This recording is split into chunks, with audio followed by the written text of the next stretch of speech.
Good evening and welcome to another exciting episode of Wally's Wattage Cottage, where this is episode number 3 and we actually are going to take a look at an amplifier. During the triage, episode number 1, we found out that this Vox amplifier had a couple of issues. I'm going to start over again anyway, so you don't have to go watch episode number 1 to find out what's wrong with it. So the first thing that I always do when I get any amp in is I ask the customer as much information as I can about how the amp is acting. We're going to go through and do a full tune-up on the amp. I'll show you what that entails. And this one, the customer simply said it had a bad input jack. So let's fire it up. Now the first thing that I do with an amp that I'm not used to, and again, I actually have run this amp, but we're in the land of make-believe today, is I plug the amp into, you're going to get tired of hearing this, but my series limiter right here, and I flip the power switch on with the standby switch off, and there's a very light glow in the 150 watt bulb, perfectly normal. Once I verify that the amp's working okay, I will plug it into regular power, of course. Right now we're waiting because the rectifier tube has to warm up. See, most new amps use solid state rectifiers, which means that the high voltage DC, or we call it B plus usually, the B plus is available immediately. But in a rectifier tube amp, you have to wait about 40 seconds or so until the rectifier warms up to give it high voltage DC. We should have plenty of time here, and now I flip out the standby switch on. Usually what I do with folks amps is I turn the master volume down all the way before I do this.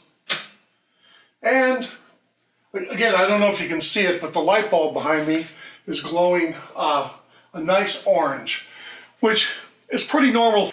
These run pretty close to Class A. A Class A amp will draw maximum current when there's no signal going through. These aren't quite Class A, they're Class AB, so there is a point at which more current will be drawn, but they aren't nearly as far into AB as, let's say, a Fender, for example. The other key characteristic of the Vox sounds, they don't use negative feedback, but we can take a look at that later when we look at a circuit on it. So I verified that there are no bad shorts or anything in the amp. The next thing I'm going to do, I already shut it off, is that we're going to see what it's doing wrong after I plug it into regular power. One other thing that I do is that I only plug into the top outlet of my power strip when I'm working on something. This is one of those habits that will make sure that I always glance up there before I do anything with an amplifier at that outlet. Every single time. If there's something plugged in, I know the amp's plugged in. And that means I have to act differently. So what we're going to do right now is grab a guitar, because it's a lot more fun testing amplifiers with guitars than it is with a tone generator and oscilloscope.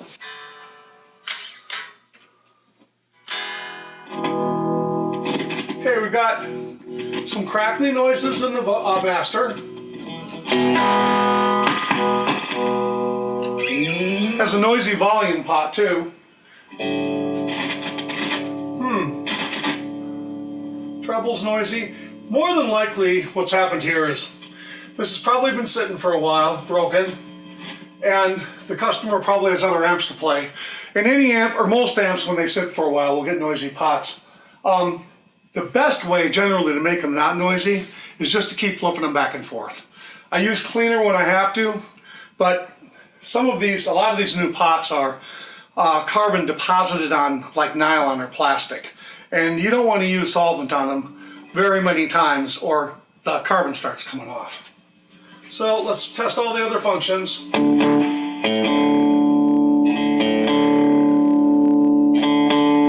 Reverb's working.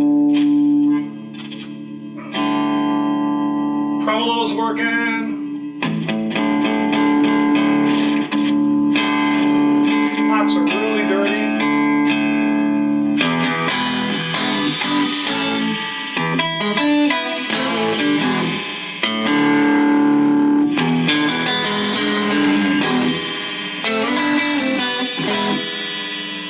That's working well. Now the complaint was the first jack, so let's check that out. I'm going to turn the master down a bit before I do this. Yeah, we definitely have a problem with the first jack's continuity in this thing. It's intermittent, it's noisy, which means it's lifting the ground. And if it's lifting the ground, it's probably broken off the circuit board or the jack itself is broken. We're going to open her up and take a look.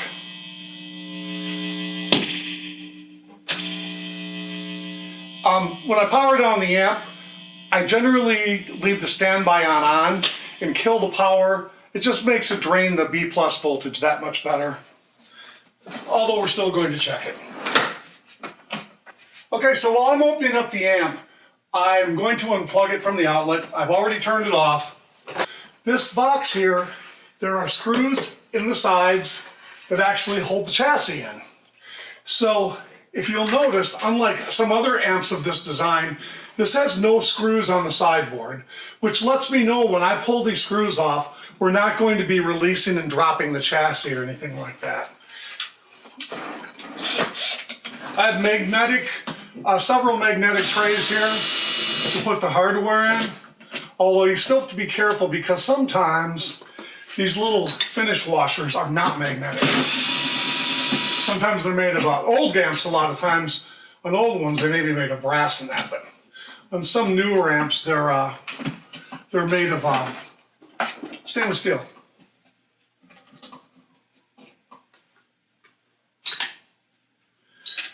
And I always pull them off of the vinyl because if I don't and they stick, they won't be stuck when I go pick this up off the floor. Okay, now keep it in mind that right now this amplifier could be hot inside, hot electrically. Because of the capacitors, they may still be charged, which we're going to check right now. What I'm going to do first is set my digital multimeter to DC volts. And one place that we always can find our highest DC voltage at in a tube guitar amplifier is on the center tap for the output transformer, because that's what feeds the output tubes. The other place we can generally do it is on the plate or screens of the output tubes. And I'm looking here, and there's nothing to get a shock from back here, by the way. I feel the output transformer here, and I can see the output wires coming from it. So I'm going to clamp on to a good ground, and I'm going to check for B+ voltage. Now, this particular amp has a 250 milliamp B+ fuse. And so, remember, I've left the standby on too. And checking the voltage, we can see that well, we know the meter's working. It's showing about a volt. And based upon that, that would be the high voltage that has been drained out of the capacitors, which most new amps self-drain very quickly. Some of the old amps, like I said, they could be charged after a day. Generally in these amps, they dissipate very, very quickly. And just to make sure, what we're going to do is clip the resistor lead, the drain lead onto ground, and also put it on the positive probe. And we're going to grab the B+ here, and we're going to hold this on until the meter drops down in the millivolt range. Yeah, we're definitely drained down. One thing you might find interesting is with the resistor disconnected, when I check it again, it will have gone back up to a half a volt or so. Capacitors, when you drain them, they'll bounce back a little bit when there's no load on them. But we're certainly well within the safe range to work on this amplifier.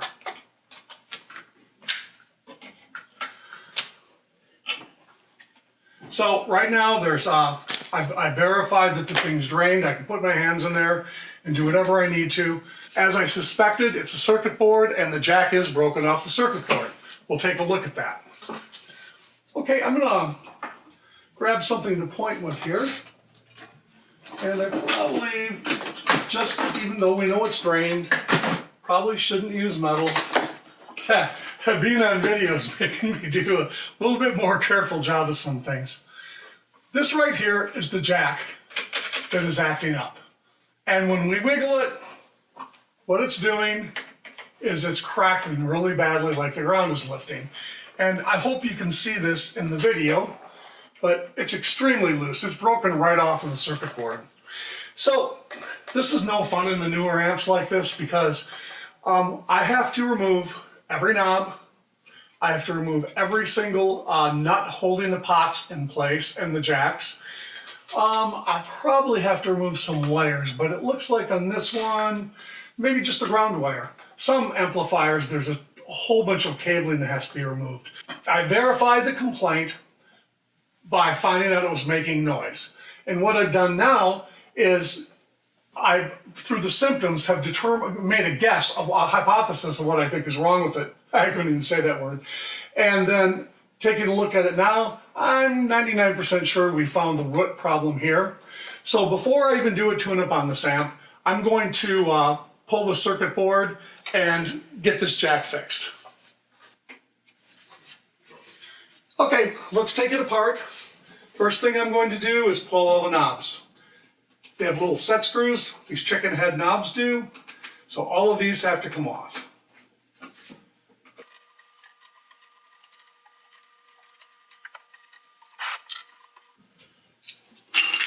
Next, the cliff jack nuts have to come off.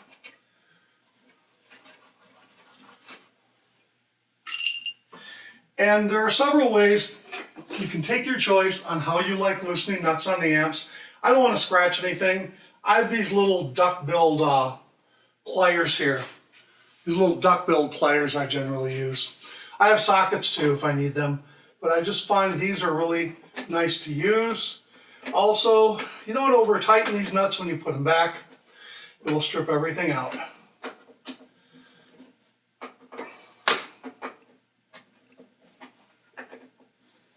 So the other two switches here aren't on the same circuit board, so they don't need to be loosened. Now I'm going to take one more check down inside here and make sure that I understand what else is holding the circuit board in. Some just hang from the top like that. And this, okay, this has got little standoffs that have to be released, but not until we get everything on top loose. And the only thing about recording here is I can't listen to my podcast. I usually either listen to Dan Carlin's Hardcore History or Mike and Gibby over at True Crime All the Time. That's my normal amplifier repair entertainment. So I've loosened everything on top. It's all wiggly. All that's holding the circuit board in right now are some plastic standoffs, and let's take a look at how to loosen those. And what it is, they're little plastic things that you have to squeeze so that they slip back through the hole. They have like a little barb on them. That's all we need to do, and make sure we don't miss any. I'm going to have to pull the chassis. Some of these Vox AC15s, you can pull the tubes. This has a bunch of guards on the tubes, this model does, so I have to actually pull the chassis out of the amp.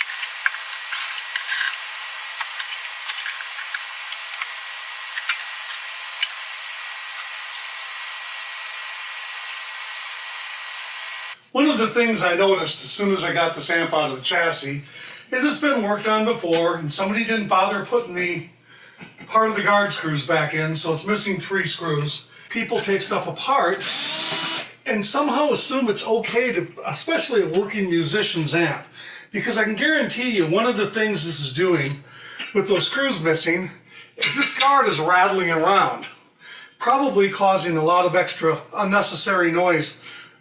Possibly in the tubes. It does have padding, but nevertheless, it's a combo amp. It's getting the heck shaken out of it anyway, and then it has a guard that's not put in right. Anyway, I'm going to pull the rectifier tube out, just because I'm tipping this over and I don't want to break it off. I'm going to pull out the 2 EL84s, and strangely enough, that one's glued in. What I mean by that, somebody's wrapped tape around and the tape is melted.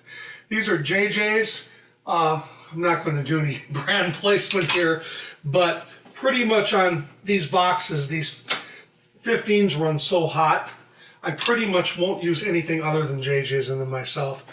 I believe these are all 12AX7s, so I don't have to worry about them getting mixed up. I didn't check. I actually got a schematic up here in my screen, and indeed, they're all ECC83s, which are the same as 12AX7s. If I notice a different brand, I'll keep track of which. These happen to all be the same brand. I will keep track of where it came from, because, you know, tubes can have a little different sound in different positions on the amp. So I'll get this last tube out, and we'll flip it over, and we should be able to get the board out to work on that. Everything's loose here except for these little plastic barb fittings. And it looks like there's 1, 2, 3, 4, 5, 6. Now this is the kind of stuff people break all the time. I really don't want to do that. I think I can leave all the wires connected, except probably this ground wire right here is going to have to come off. So I pull that off. Everything else looks like there's a lot of cable. What I'm going to do is squeeze these off one at a time. Try not to hurt the connectors nor the amplifier.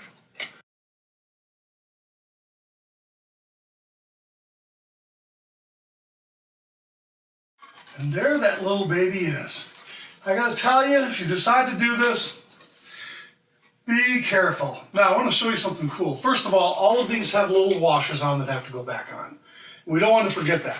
This is the kind of thing that when you work on an amp, you've got to make a commitment to your customer or to yourself that you're going to assume that the engineers knew what they were doing when they designed them, and nobody ever spent any extra money that they knowingly, nobody ever knowingly spent extra money that they didn't have to. So you can pretty much assume they did this stuff on purpose. I pretty much trust them, you know, unless there's an obvious flaw, but pretty much they're smarter than me. So anyway, here's our circuit board. This box uses a pretty high quality circuit board. Doesn't look too bad. This has had something spilled on it, I think. This board, I don't know how it could have run through the potholes or something. Potholes. These are pots, by the way. Okay, anyway, I'm in a Family Guy humor kind of mood tonight. I actually went in for a procedure today that, because of the procedure, I couldn't eat since Sunday night and had to drink a bunch of junk, and any of you who've gone through it will know what I'm talking about.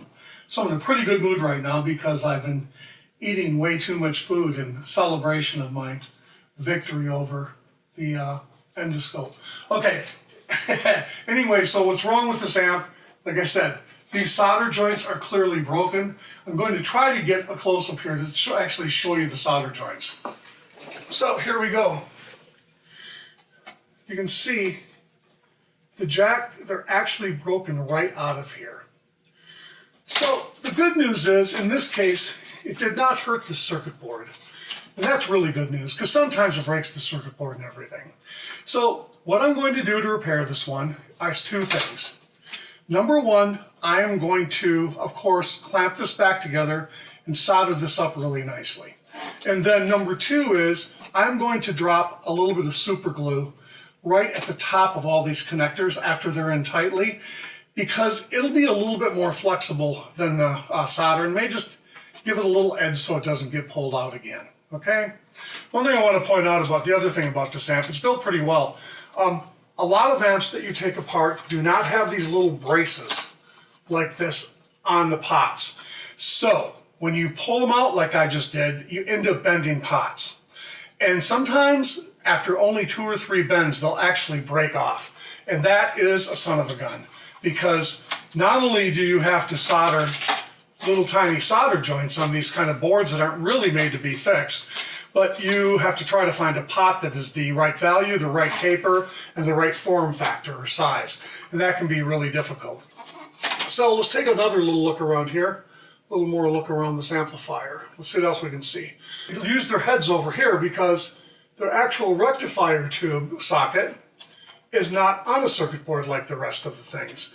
The rectifier tube, they've been smart enough to put, they run really hot, by the way, and they ruin circuit boards. So very nice idea. So overall, I'd have to say for a newer amp, I'm pretty happy with what Vox, not that they care what I say, but this is a nicely put together amplifier. The common weak point in all of these, and Fender hot rods have tons of problems with this, is this direct mounted jack thing. It's fine for your basement, but on stage when you're pulling stuff a lot, they're going to break. And like I said, I'll try to reinforce it a little bit better, but overall, it's not going to be that bad of repair.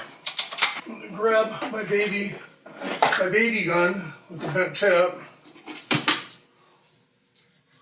and we're just going to solder this in, and then we'll drop some glue on it, and then we're going to do some more tune-up on this amp because I don't like the way the board looks in this. I'm also going to put a little more solder in the other jack. Heating the gun.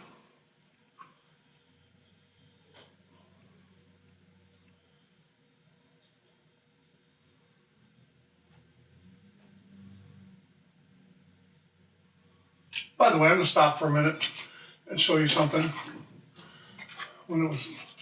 I did check the jack to make sure the jack's okay. Sometimes these cliff jacks will get bent open, and then they hum when there's no cord in. But I don't think this amp has a lot of wear on it, because even the hole in the jack isn't worn very big. The pots, nothing on this amp. The panel's not worn. I don't think that it's been used a whole lot. So I'm going to what I'm trying to say is the jack's good. I'm going to reuse it rather than installing a new one. If I had any doubts about it, I'd put a new jack in.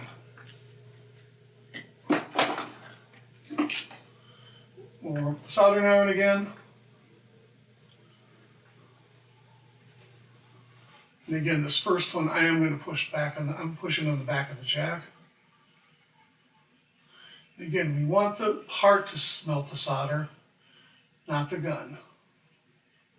We have to get enough solder on the gun though, so the heat transfers to the part.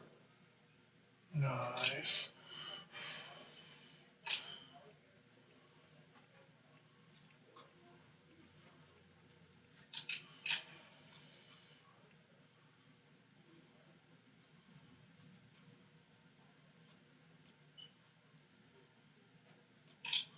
That one had to get some rosin on it before it would stick. And I don't have to hold them anymore because those are firm.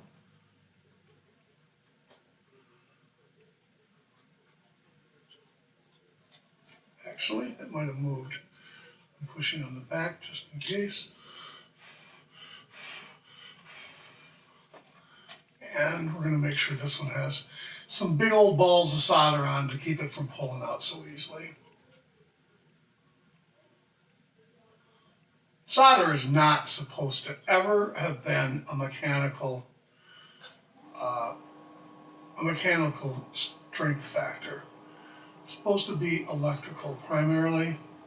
At least that's what all the old textbooks say.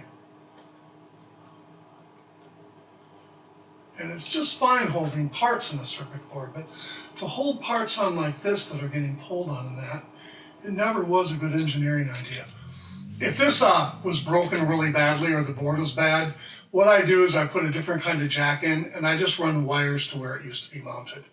But this is in good enough shape, there's no reason to do that.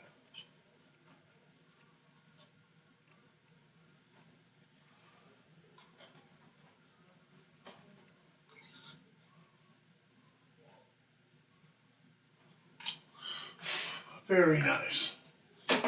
Okay, so while I'm in here, I'm going to pull up my glasses because I can see really close and do a really careful inspection of the rest of this.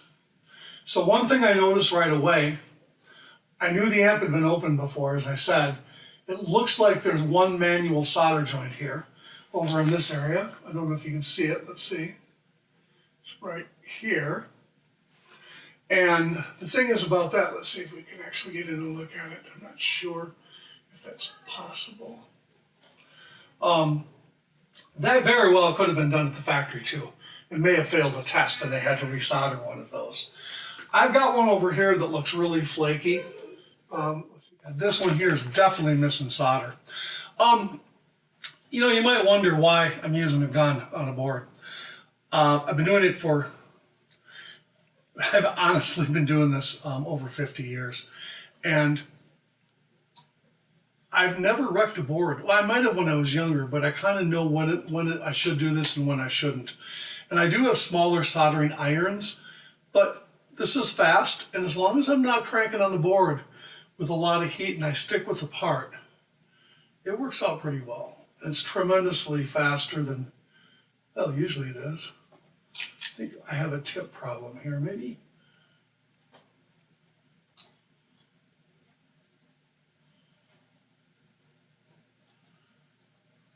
Well, I can hear my gun humming.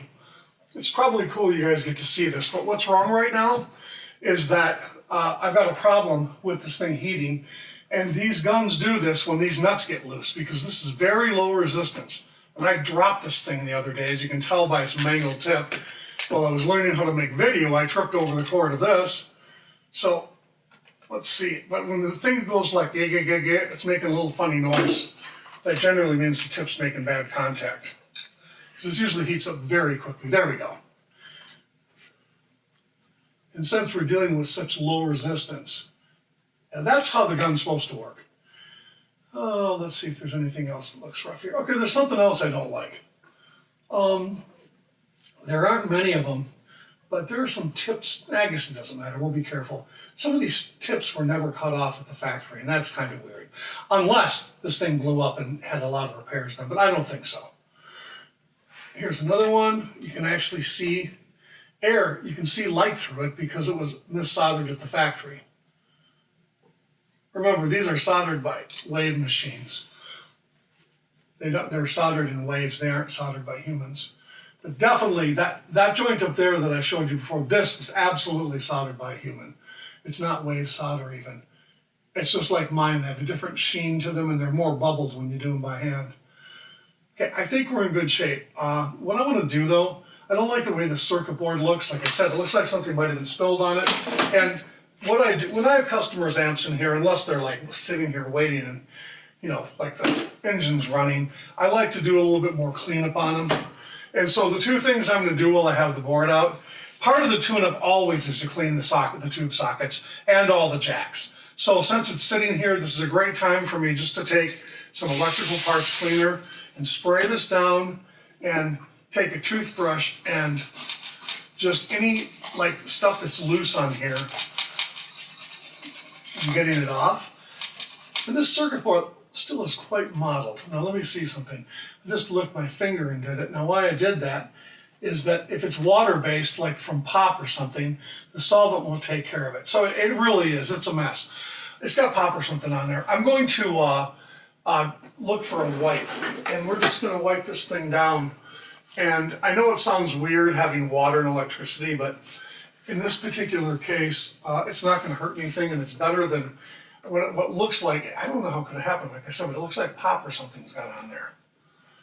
I'll make sure before I go any further, I can actually wipe that off with water. Yeah, absolutely. So I'm gonna get something to clean this with. I've just got a glasses wipe here. I wouldn't use like a, really wet wipe on here, but glasses wipes are cool because they have water and alcohol, so they dry quickly. And I'm just gonna wipe this down, particularly like up by the pots here, where there could be, it could actually affect the way that it sounds because of when it gets humid out, if there's any conductivity to this coating at all. And that's nice, it's coming off. The glasses wipes are working.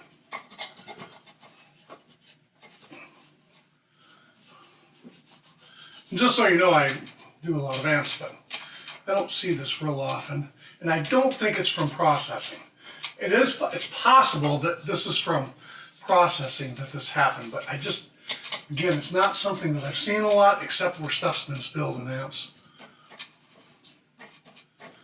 Anyway, we got that taken care of. The other thing I wanted to do while I have it sitting in this position is we're going to, I'm going to clean the tube sockets. And to do that, I just grab an old tube out of here. And see, it's one that's, I don't know if you can see that, but it's marked with an X. That's how I mark tubes that have something wrong with them. And we've got some in the sockets. And I do this to every amp I work on. Bent pin. I grabbed a tube that has a bent pin.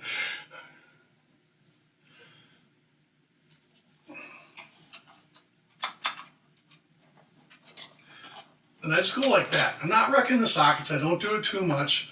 But while they're wet with cleaner, and I'll tell you something else. I don't have a lot of problem with Voxes.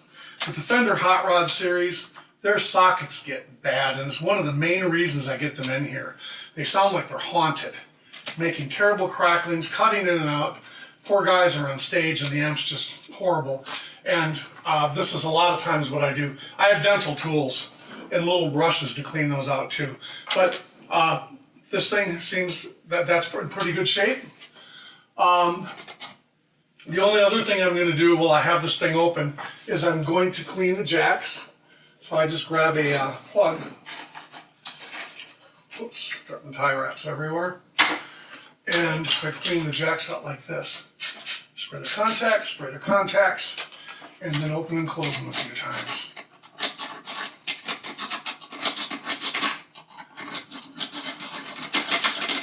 This is probably banned from Facebook for this activity. Okay, and I do the same thing to the three in the back. Spray them from the inside, because that way I get the contacts wet, and then work them a little bit.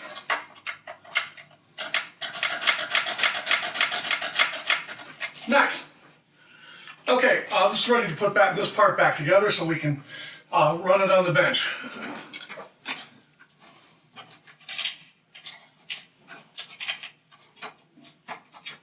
I'm going to get it setting where it belongs, and then what I'm going to do is flip it. Can anybody guess why? Because we have a whole bunch of washers to put on, and I'm pretty sure gravity's not going to cooperate in the other direction. So here we go. If you don't put the washers back on for the pots, it makes them move around, makes them get out of plane and move around.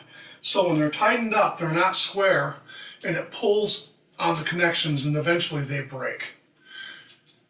For the jacks, it's the same kind of thing. Although I wish that the factory had used, especially in that first one, a star washer instead of those fiber washers, because it would hold it better. I think it's about the same thickness, and I'm going to give it a try. Actually, I'm going to see if I have a spare one here. And I might change that to a star washer. Nobody uses the second jacks hardly. Maybe if you play jazz you do, I don't know, but they're dull sounding because they load, they're a lower impedance jack and they load the pickups on the guitar. Probably doesn't make as big a difference in a humbucker, but in a single coil, which are real sensitive to loading. Sorry, I stutter because I'm thinking and talking. I do have this one here. It's the wrong size. Yeah, I don't have anything handy, so I'll put it back together like the factory wants it. I'm going to, like I said, drop a little bit of glue on there before I put it away. And I have a few kinds of glue. And I think probably in this case, you know, I'm not going to do super glue because if it has to come apart again, it's really hard. This glue, this will also provide a little bit of a cushioning. This is thread locker, and what it does is it expands when it dries. And it's real thin, but it may just give it a little bit more of a cushion and bond it along with the solder so we don't have to worry about that breaking so soon. Okay, now we're ready to go back together. I put all the parts back in. That's a bad feeling, by the way, when you put something together and you have parts left over. I'll never forget, you know, as a little kid, I was warped by television. I haven't watched TV in a while, but I used to watch it when I was a kid all the time.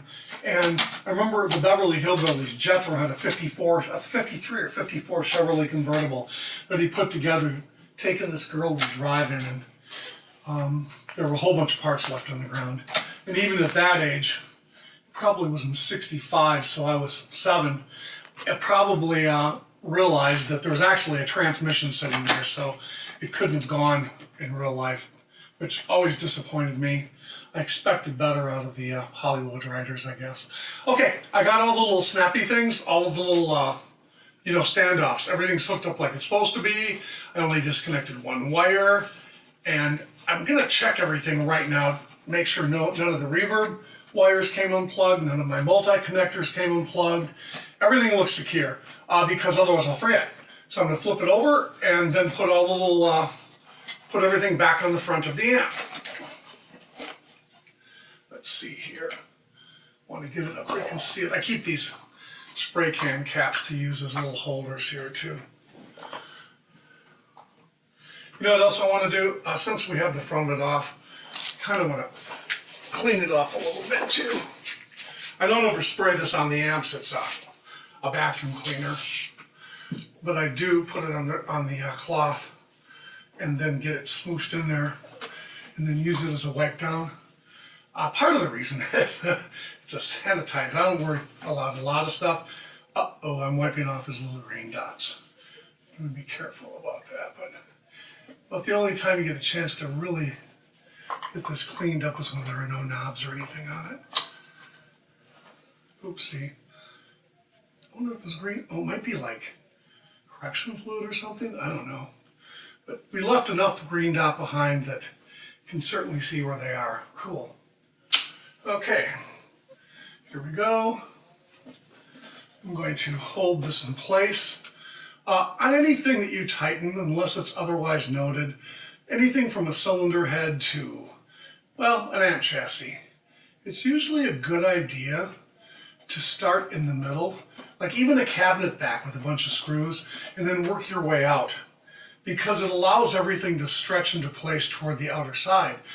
If you start on the ends and then finish in the middle, and things are a little out of have a large tolerance, you end up buckling stuff. Just an idea to keep that in mind.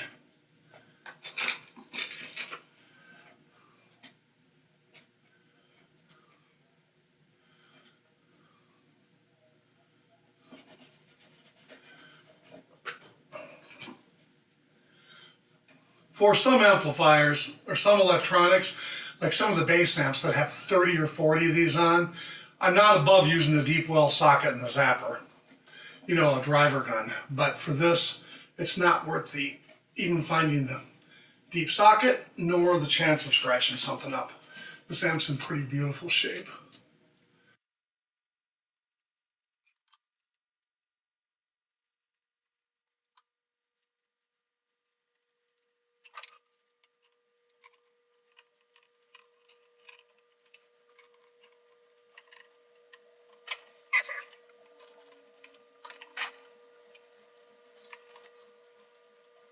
When we put on the plastic cap jacks, you really should only use your fingers. These are never, unless you have something wrong with your fingers, but they're never meant to be tightened up with a whole lot of force. And I know that's a little crazy because at the same time, we don't want them moving around and breaking the board. So, I mean, if you're getting old like I am, you want to give them a little twist, but so if you over tighten these, even if they don't break right away, if they're too tight, at some point when they get pressure put on them, all of that torque, it'll just snap this whole mess off. I see them that way all the time. Let's put all the knobs back on.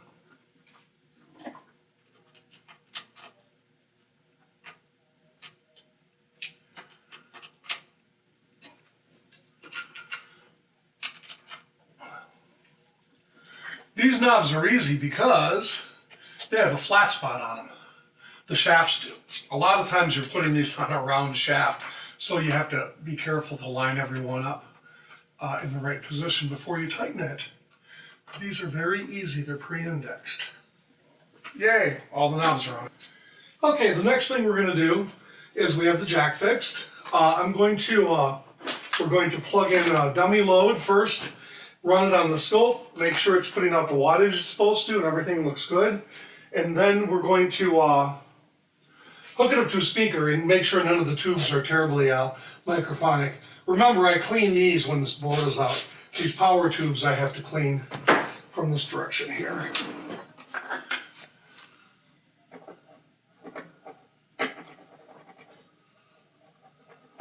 Nice.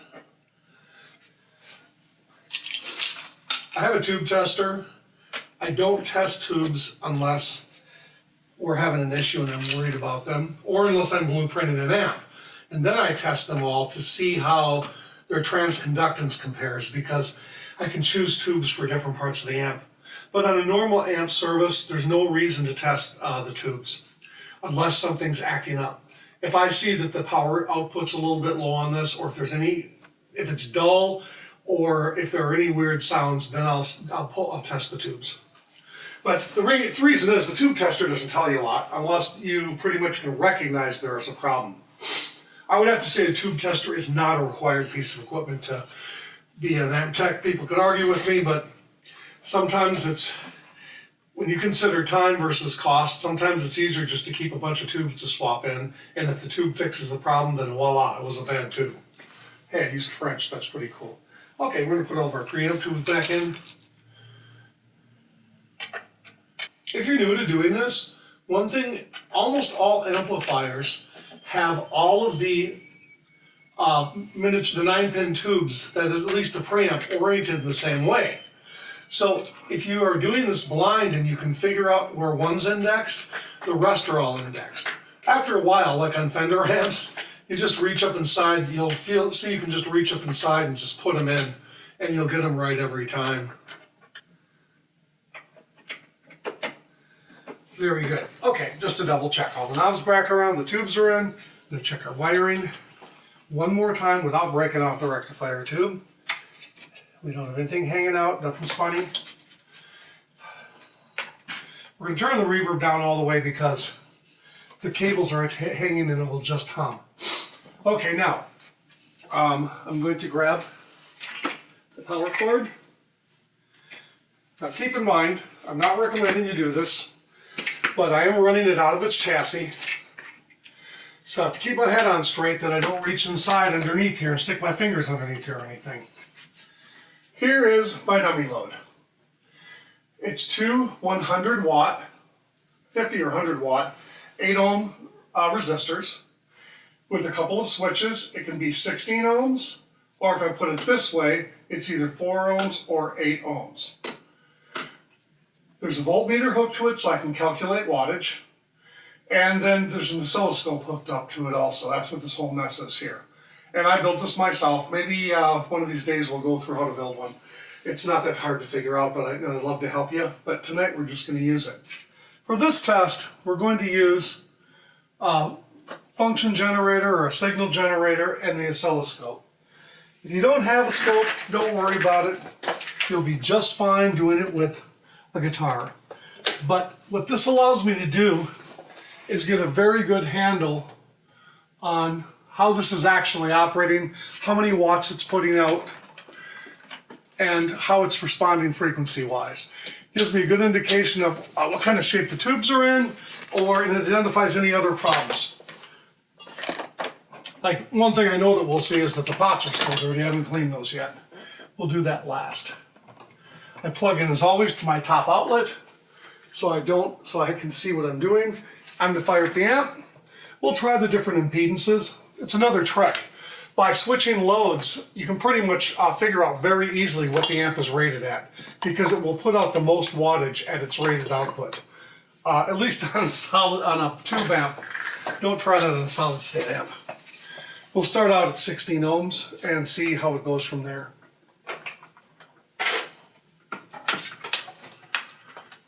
Plus we get to test our new input. Okay, we're going to set the frequency up to about 2 kilohertz. We're going to make sure on the tube amp, always make sure you have a speaker plugged in when there's any signal. Otherwise you take a chance of popping the output transformer or the output tubes. Someday we'll take a closer look and explain why. But I can tell you the easy answer, that the speaker being there keeps the peak voltage to a reasonable level in the output transformer and tubes. If there's no load, the level of voltage can get high enough that it can actually fault the insulation on the output transformer. That means pop a hole in it just because it exceeds the dielectric strength of the insulation. Also, it can arc the output tubes, and then it blows fuses. The Marshalls, most of the Marshalls I get in that are blowing fuses is because they have a bad speaker cord. Here we go. Turn the master way up. So let's take a look at the wave. This is a normal looking sine wave. This shakiness you see is from the dirty pots. Okay, so that's normal for a dirty pot. And then as I increase the treble or bass, at this frequency the treble makes a big difference, the bass makes pretty much none. And now let's take a look at what preamp distortion looks like. As I raise this up, you'll see it start to get deformed a little bit. And that deformation, there we go, see that? That is preamp distortion. Starting to sag. This is really pretty symmetrical. So this preamp's well balanced, however it worked out within the tolerance of the components. You can see what's going on here. So when it's like that, it's nice and clean. Now I'm going to leave the preamp clean. That's done by the volume, or in some amps it's called the gain. Now I'm going to bring up the master. And when this starts to distort, it's going to be power tube distortion. And it's bouncing around because this pot's dirty too. Take a look at this. Here we go. Oh, I'm going to have to reduce the setting. Okay, here we go. Master's wide open. Now we're going to bring it up so the power tubes distort. There we go. So one thing you can see right away is this Vox amp is actually designed to be a clean amp, because the volume has to be very high, even on the preamp, before it starts to show a lot of distortion. There we go. Now we're really, that's it. I just dropped the range again. This is wide open with the output of the tone generator set to a hot pickup on a guitar, hit it hard. So let's back it down a little bit, and then we're going to calculate the output wattage of this. What I'm going to do, I also have a voltmeter up here. Can we see it? It's right up here anyway. It's just a little Chinese import store meter that they have for free. I have tons of them.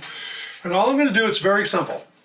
I'm going to test this. I'm pretty sure this is 16, like I said, but we're going to crank this up until it just starts to distort, like right there. And right now it's at 14 volts, okay? So I take my trusty calculator and I calculate the output wattage like this. Wattage is the voltage squared divided by the resistance load. So it's 14 squared divided by 16. That's 12.25 watts is what it's putting out into 16 ohms. Let's try 8 ohms. Do the same thing. Crank it up until that's about it right there. Yeah, about right there. It's hard. This is kind of a judgment call because it's how much distortion are you willing to tolerate. But something like that, it's 8.6 volts. So I take 8.6 and I square it and divide it by 8.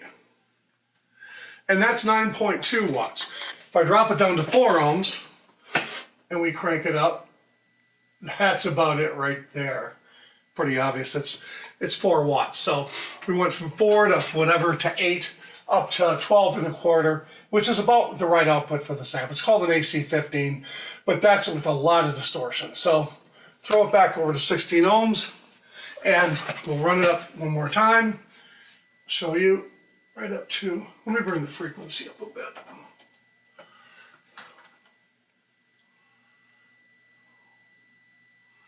Yeah, we'll say that. It's like 14.8. 14.8 squared divided by 16 is 13.7 watts, 14 watts. So we're in good shape, and understand when they rate amps, it's with a lot of distortion usually. One exception to that rule, some of the Marshalls that are rated at 100 watts are actually almost always a true 120. So anyway, 13.7 watts, that's good output. The last thing I want to check on the scope, before I clean the pots and plug a guitar into it again and put it back together, the last thing I want to check on the scope is I want to put a square wave through it and see what the frequency response looks like. So I've got a square wave set up now. Okay, so here's how it works. I'm not going to take it up to distortion though. I'm going to take it down to a level where it's definitely not distorting. And it should be, the way we can tell of course is by going back to there's a nice sine wave. So I'll put the same amount through in a square wave. And right now I have both tone controls all the way down. If the left of the wave has a peak on it, that's high frequencies. If the right side goes high, it's low frequencies. And so what we can do is grab a more reasonable frequency like 800 hertz. And it's pretty obvious right now with both tone controls down, it's letting treble go through, but not hardly any bass. Now here I bring up the bass, and that's that. And then now I'm bringing the treble up. See that peak row? And that's just the dirty pot making it shake. But what you may find interesting is that Fender amps, for example, this is one of the reasons they sound different. I can make that completely square.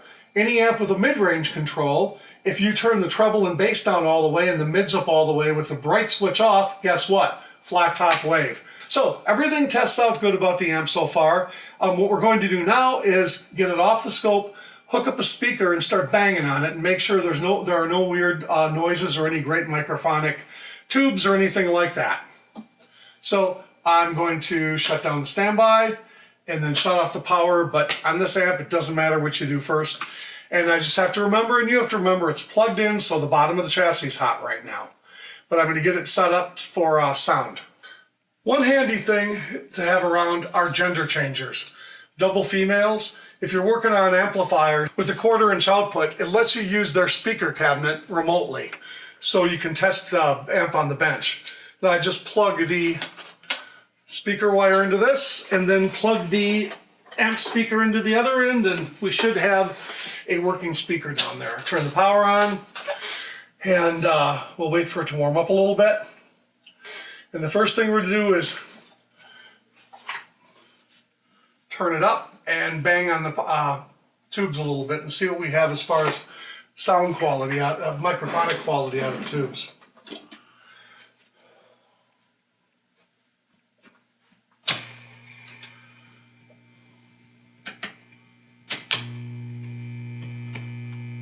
Okay, that's interesting. That hum indicates that we've got an issue with output tubes. See? And we'll switch them around just to make sure it's not a contact problem. But on a, and that one's really hot and this one's cold. So this could be why this has been taped up. There may be a problem with the contact on this tube socket here. There's something going on. So when this tube is really hot and this one's cold, that's what happens in a cathode biased amp when one tube's turned off. Very interesting. Like I said, that hum is indicative of an imbalance in the output, because push-pull amplifiers hum when there's an imbalance. Interesting, it's still doing it. And by the way, when I tested it with a guitar, it still may have sounded okay. And the first thing we're going to do is swap the tubes to find out whether it is a tube problem or a socket or a circuit board problem. As I said, I don't know what other issues they've had with this amp.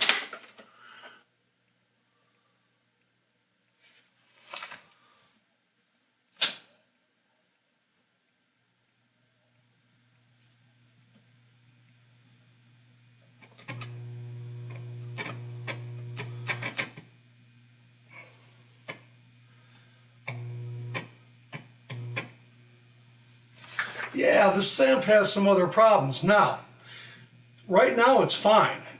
And it must have been this way when we had it the other way on the scope. But any wiggling is making this thing lose connection. So, we are not done with this one yet. I'm going to tip it over, drain the capacitors, and try to figure out what's going on with this tube board. Because, listen.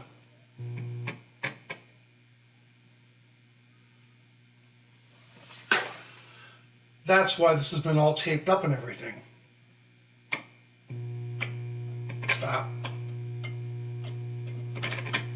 All right, we're gonna have to go further into this. Got everything grounded so we can test for voltage. Yep, see it drained by itself down to 4 volts in this little amount of time. But you never should take it for granted ever. We're still going to hook up and drain it on it. So I'm going to, this is drained for sure, like way more drained than it needs to be. I'm verifying that the socket's empty over there, so I know I'm not plugged in. And it's getting almost to bedtime because I have to get up at 5 o'clock tomorrow morning and head to, I don't go into work a lot of days, but I've got to head up to one of the automotive manufacturers where I am a member of their training team who writes all the training for all the mechanics, the technicians, the automotive technicians. They don't get to work on nice, clean stuff like I do. So we try to make their jobs easier. Okay. There's nothing readily apparent here. Yes, there is. There are little balls of solder. So right down here, I see little balls of solder, and we are going to probably find they came from underneath here somewhere, from this being overheated. These tubes run very hot, and there's something wrong, and somebody else attempted to fix it by putting black tape around the tube. Because they probably didn't want to pull this board any more than I do. But I'm going to pull it, and we'll see what happens. But I think maybe we're going to call it a night, because I do need to get up early, and we'll come back tomorrow night and finish this bad boy.